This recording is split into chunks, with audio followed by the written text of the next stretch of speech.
போக்சோங்கிறது பெற்றோரை பொறுத்த வரைக்கும் வெளியில் வலி வேதனை, நெக்ஸ்ட் வந்து வெளியில் வந்து அது ஒரு கௌரவ பிரச்சனையாக இருக்குது. தன் பிள்ளை தீட்டுப்பட்டவள் இல்லைன்னா கெட்டு போயிட்டா அப்படிங்கிறது வெளியில் தெரியும். அப்படிங்கும்போது நிறைய பேரண்ட்ஸு இதை வந்து அவங்களே அவங்களுக்குள்ள மறைச்சிடுறாங்க, வெளியில் கொண்டு வரல.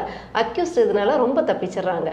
எங்கே பார்த்தாலும் அதனால அக்யூஸ்ட்டு இஷ்டத்துக்கு எதை வேணாலும் பண்ணிட்டு போகிறாங்க. எப்போ வெளியில் தெரியும்னா ரொம்ப எக்ஸ்ட்ரீம் லெவலுக்கு போய் ஹாஸ்பிட்டலில் அட்மிட் ஆகிற ஸ்டேஜ் போகும்போது தான் ஆட்டோமேட்டிக்காக, ஏன்னா ஹாஸ்பிட்டல்லேருந்து சிடபிள்யூசிக்கு தகவல் கொடுத்தாகணும். ஸோ அது வெளியில் வருது. நான் பேரண்ட்டுக்கிட்ட சொல்கிறதெல்லாம், உங்கள் குழந்தை குற்றம் செய்யவில்லை, அவள் வந்து ஒரு சைக்கோவால் இல்லை ஒரு வெறியனால் வந்து உங்கள் குழந்தை பாதிக்கப்பட்டிருக்கா. ஸோ உடலுக்கு ஏற்பட்ட ஒரு காய்ச்சல் மாதிரி தான். அவளாக தன்னை வந்து பாழாக்கிக்கலை. உங்கள் குழந்தை குற்றம் செஞ்சால் தான் நீங்கள் அதை பற்றி வெட்கப்படணும் ஏதோ ஒன்று. ஆனால் குழந்தை வந்து எதுவுமே செய்யாமல் அதுக்கு நேர்ந்த ஒரு விஷயத்துக்கு நீங்கள் வந்து அவ்வளோ கௌரவ பிரச்சனையாக நினைக்க வேண்டிய அவசியம் இல்லை. சட்டத்தில் நிறைய வழிகள் இருக்குது. சிடபிள்யூசி இருக்குது. சிடபிள்யூசியில் யாருமே சரியில்லையா, நீங்கள் கோர்ட்டில் ஒரு நல்ல வக்கீலை வச்சு கண்டிப்பாக இலவசமாக செய்கிற வக்கீல்கள் கூட நிறைய இருக்காங்க. நீங்கள் தாராளமாக அக்யூஸ்ட்டை தப்ப விடாதீங்க தயவு செய்து.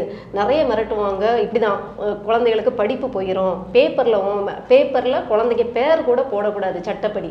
ஸோ நீங்கள் அதை பயப்படாதீங்க. பேர் போச்சுன்னா போலீஸ்லேருந்து எல்லாருமே மாட்டுவாங்க. அதனால் அந்த விழிப்புணர்வு போலீஸே என்ன அட்வைஸ் கொடுப்பாங்கன்னா, சரிம்மா சும்மா இவ்வளோ தானே விடு, அவனை பெருசாக என்ன பண்ணிட்டான் விட்டுட்டு போ, படிப்பை பாரு அப்படின்னு சொல்லுவாங்க. ஆனால் ஒருத்தன் கண்ணால் தப்பான சைகை கொடுத்தாலே சட்டப்படி தண்டிக்கப்பட வேண்டியதுன்னு இருக்குது போக்சோல. ஸோ விடாதீங்க. ஆனால் அதுக்காக தயவு செய்து உங்களுடைய உள் பகைக்கு குழந்தைகளை பகடக்காயம் வைக்கிறாதீங்க. நிறைய பேர் சித்தப்பா மாமா பிரச்சனை வரும், மச்சான் பிரச்சனை, இந்த சட்டத்தை பற்றி லைட்டாக வக்கீல் யாராவது சொல்லி விட்டுருவான். இப்போ இவனை இப்படி தூக்குனா நல்லா இருக்காது, உன் பொண்ணு இருக்கால அவனை கையை பிடிச்சி எடுத்துட்டான்னு ஒரு கம்ப்ளைண்ட் கொடு, சரியா போயிருப்பாங்க. தயவு செய்து அப்படி பண்ணாதீங்க.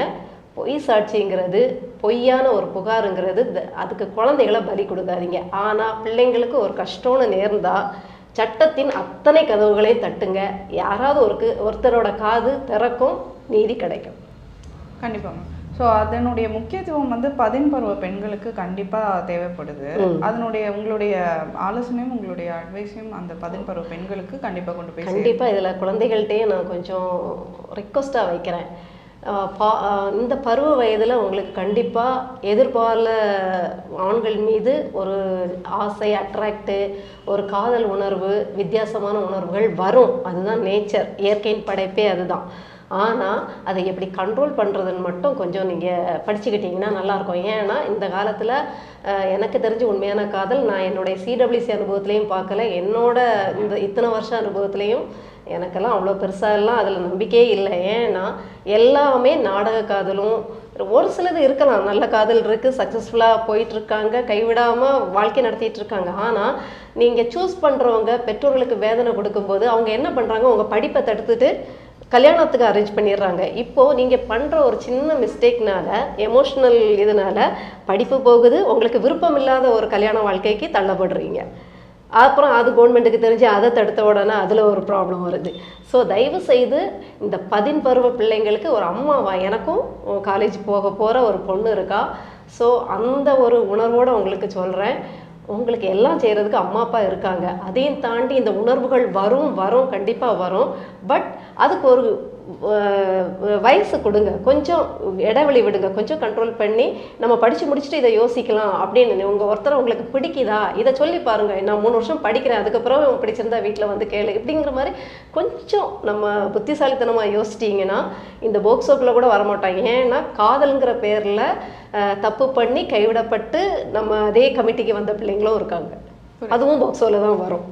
ஸோ நீங்கள் காதல்ங்கிற ஒரு வார்த்தையால் உங்கள் வாழ்க்கையில் ஏமாற்றப்படுறதுக்கு சான்சஸ் இருக்கனால கொஞ்சம் புத்தியை மட்டும் யூஸ் பண்ணுங்கள். எப்போவுமே இந்த நம்மளை இன்னொரு ஆண் தொடக்கூடாதுங்கிறதுல கொஞ்சம் கவனமாக இருந்துட்டாங்கன்னா அதே உண்மையான காதல்னால் அது ஜெயிக்கும் கண்டிப்பாக. அந்த போலி காதல் தான் அந்த எமோஷ்னலுக்குள்ளே போய் வேறு மாதிரி ரூட் எடுத்து அது தப்பாக போயிடுது. அது பெற்றோருக்கு மிகுந்த வலி. ஸோ இதே உணர்வோட அரசியலில் ஆர்வம் இருக்கக்கூடிய பெண்களுக்கான நலனையும் நீங்கள் இதே எண்ணத்துடைய கடத்திட்டீங்கன்னா எங்களுக்கு இன்னும் கண்டிப்பாக எனக்கு பெண்கள் அரசியலுக்கு வரணும் அப்படின்னு பெரிய ஆசை. ஏன்னா அரசியலுங்கிறது ஒரு பெரிய, அது சாக்கடைன்னு சொல்லுவாங்க, அது ஒரு பெரிய கடல் தான். அது நம்ம சாக்கடைன்னு சொல்ல வேண்டிய அவசியம் இல்லை. சாக்கடையாக்கி வச்சுருக்காங்களா, நம்மளால் சுத்தப்படுத்த முடியாட்டியும் பரவாயில்ல, நாம் சாக்கடையாகாமல் இருந்துட்டால் அது ஒரு பெரிய விஷயம். எல்லா நல்லவங்களும் இது சாக்கடைன்னு ஒதுங்கி போயிட்டா அது என்னைக்குனாலும் கூவா மாதிரி நாறிக்கிட்டே தான் இருக்கும். நம்ம எல்லாம் இறங்கணும் கண்டிப்பாக. ஏன்னா நாம் தமிழர் கட்சியில் பிடிச்ச விஷயமே பெண்களுக்கு அவங்க ஒரு சம உரிமை கொடுக்கறது தான். அட்லீஸ்ட் உங்களுக்கு சம உரிமை கொடுக்குற ஒரு கட்சியிலையாவது உங்களை இணைச்சிக்கோங்க. நீங்கள் சேஃப், உங்களோட ஆட்டிடியூட் நல்லா இருக்கும்போது நீங்கள் அந்த இடத்துல சேஃபாக தான் இருப்பீங்க. நாம் நல்லா இருக்கிறது எல்லாமே நம்மளோட கையில் இருக்குங்கிறது எனக்கு நல்லாவே தெரியும். ஏன்னா நானும் கட்சியில் அலுவலகத்துக்கு போயிட்டு வரேன். அவ்வளோ கண்ணியமாக, அவ்வளோ இதாக எங்கேயுமே நமக்கு வந்து ஒரு பாதுகாப்பின்மை அப்படிங்கிற ஒரு உணர்வே வராது. அந்த அளவுக்கு அவங்க இருப்பாங்க. நான் நினச்சி உள்ளே போன அரசியல் களம் வேறு, நான் பார்த்த அரசியல் களம் வேறு. உள்ளூரை பயந்துட்டு போன பயம்லாச்ச இப்படி ஒரு ஃபேமிலி மாதிரியாக இருக்கும் அப்படிங்கிற மாதிரி இருக்குது. ஸோ உங்கள் பாதுகாப்பை உறுதி செய்யும் அரசியல் களம் கண்டிப்பாக இருக்குது. நீங்கள் அரசியலுக்கு வரணும், நல்லது செய்யும் நோக்கம் இருந்தால் வாங்க, அதுதான் முக்கியம். ஏன்னா இன்றைக்கி அரசியல்வாதிகளோட மனைவிகள் இல்லைன்னா சொந்த பந்தங்கள் எல்லாரும் அவங்க கொண்டு வர பொருளாதாரத்தை வாங்கி வைக்கிற ஆட்களாக இருக்காங்க. அப்படிப்பட்டவங்க அரசியலுக்கு வர வேண்டாம் தயவு செய்து. இருக்கிற நலத்திட்டங்களை செயல்படுத்தணும், மக்கள் பணம் மக்களுக்கே அப்படின்னு நினைக்கிறவங்க மட்டும் அரசியலுக்கு கண்டிப்பாக வாங்க. உங்களுடைய சமூக கனவுகள் என்னவா இருக்கும்? சமூக கனவுகள்னால், என்னுடைய கணவர் நடத்தக்கூடிய நிறுவனத்தில் நான் குழந்தைகளோட பழகும்போது அங்கே இருக்க குழந்தைகளை மட்டும் எப்படியாவது நல்லா படிக்க வச்சிடணும், இவங்களுக்கு ஒரு நல்ல ஃப்யூச்சரை கொடுத்துடணும் அப்படிங்கிற ஒரு தாட் மட்டும்தான் இருந்துச்சு.